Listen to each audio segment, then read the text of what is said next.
प्रभू येशू ख्रिस्ताच्या नावामध्ये पुन्हा एक वार आपल्या सर्वांना या सकाळच्या हार्दिक शुभेच्छा. प्रियजनांनो, आजच्या मननामध्ये आपण पाहूया की उत्पत्तीचं पुस्तक 6 ते 3 वचन आपल्या संगती काय बोलत आहे. अत्यंत महत्त्वाचा आणि खूप महत्त्वाचा संदेश आपल्यासाठी आज बायबल घेऊन येत आहे. वचन असं म्हणतं, तेव्हा परमेश्वर म्हणाला, मनुष्य भ्रांत झाल्यामुळे माझ्या आत्म्याची त्याच्या ठायी सर्व काळ सत्ता राहणार नाही. तो देहधारी आहे, तथापि मी त्याला 120 वर्षाचा काळ देईन. किती सुंदर वचन प्रियजनांनो. खूप महत्त्वाच्या वचनावरती आज मला तुम्हा संगती बोलायचं आहे. आणि प्रियजनांनो, उत्पत्ती 6 अध्याय आणि 3 वचन, हे जे वचन आहे ना, हे देवाच्या सहनशीलतेचा संदेश आहे खरं तर. आणि देवाच्या लवकरच येणाऱ्या न्यायाचा इशारा देखील आहे. खूप महत्त्वाचं वचन आहे. इशारा आणि सहनशीलता, देवाची सहनशीलता आणि देवाचा न्यायाचा इशारा.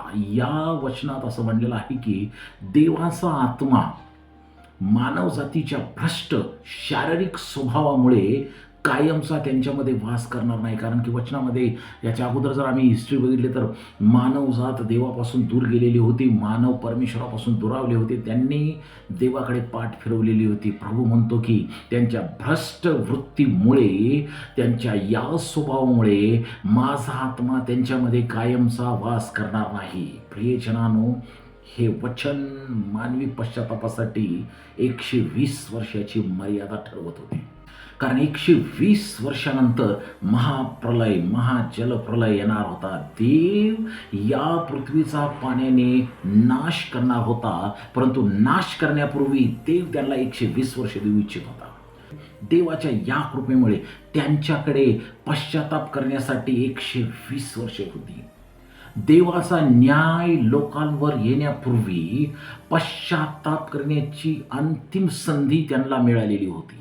देव 120 वर्ष आता त्यांच्या पापाबद्दल धीर धरणार होता. परमेश्वर धीर धरणार होता. देव धीर धरू शकतो, परंतु देवाच्या धीराला सुद्धा अंत आहे. याची आठवण करून देणारं हे वचन आहे प्रियजनांनो. हा वचनाचा भाग खूप महत्त्वाचा आहे. आपण याच्याकडे काळजीपूर्वक पाहिलं पाहिजे की या वचनामध्ये देव जरी धीर धरत आहे तरी देवाच्या धीराला मर्यादा आहे. या प्रकारचं वचन आपल्याला या ठिकाणी सांगण्यात आलेलं आहे. कारण मर्यादित वेळ देव त्यांना 120 वर्ष देत आहे. त्यावेळीच्या लोकांनी त्याच्याकडे वळण्यास उशीर करायला नको होता. 120 वर्षाचा कालावधीमध्ये त्यांनी देवाला अत्यंत मोठ्या प्रमाणात भजायला पुजायला पाहिजे होतं. त्यांनी देवाकडे वळण्यासाठी लगेच तयार व्हायला पाहिजे होतं, परंतु त्यांनी उशीर केलेला आहे आणि त्यांनी या गोष्टी मनावर घेतल्या नाहीत. 120 वर्षाच्या कालावधीमध्ये त्यांनी देवाकडे पाठ फिरवली, देवाचे वचन ऐकले नाही. या वचनात जे काही देव बोललेला आहे, या बोलण्याद्वारे देव लोकांना नीतिमत्वाकडे बोलवण्याचा सातत्यानं प्रयत्न करत असल्याचे दिसून येते. पण त्यामध्ये अजून एक पॉइंट महत्त्वाचा आहे की त्याची ही कृपा लोकांच्यावरची, त्याची ही कृपा कायमस्वरूपी असणार नव्हती. जो वेळ दिला होता किंवा जो वेळ दिलेला आहे, त्यामध्ये पापी लोकांनी पश्चाताप करायचा होता. जे पापानं बरबडलेले आहेत त्यांनी दिलेल्या वेळेमध्ये पश्चाताप करायचा होता. 120 वर्ष म्हणजे जलप्रलय येण्यापूर्वी देवाने लोकांना दिलेला अवधी. कारण इथून पुढे 120 वर्षे नोहाने संदेश दिला होता, ज्यामुळे त्यांना त्यांचे मार्ग बदलण्याची अंतिम संधी मिळालेली होती. खूप मोठी संधी, खूप वर्षाचा कालावधी. हे वचन देवाला तातडीक प्रतिसाद देण्याची लोकांच्या मध्ये भावना निर्माण करण्यास प्रोत्साहित करत होते.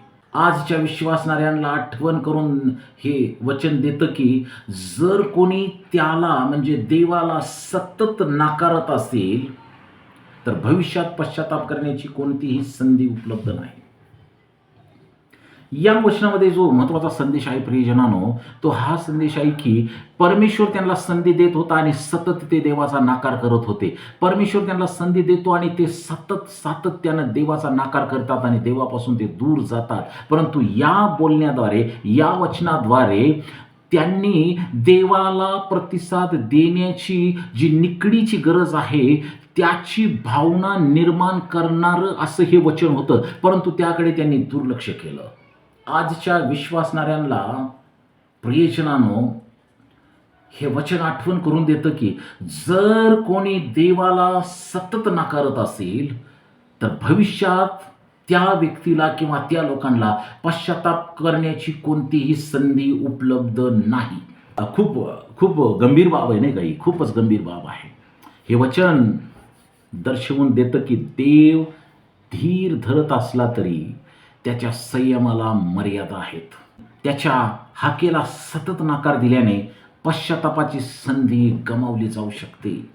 प्रियजनांनो, आज आपल्याकडे अशी काही पापे आहेत का ज्यामुळे आपल्याला पश्चातापाची तातडीक गरज आहे? देव आपल्याला त्यावेळेच्या लोकांप्रमाणेच आज पण संधी देत आहे. त्या संधीचा आपण फायदा घेऊया आणि आपली जी पापं आहेत, जी देवाला अजिबात आवडत नाहीत, देवापासून ते खूप लांब आपल्याला घेऊन जातात, अशी पापं सोडून देऊन देवाजवळ पश्चाताप करूया, देवाकडे वळूया. या सर्व गोष्टी करण्यासाठी देवबाप तुम्हाला सहाय्य करो. Amen. May God bless you.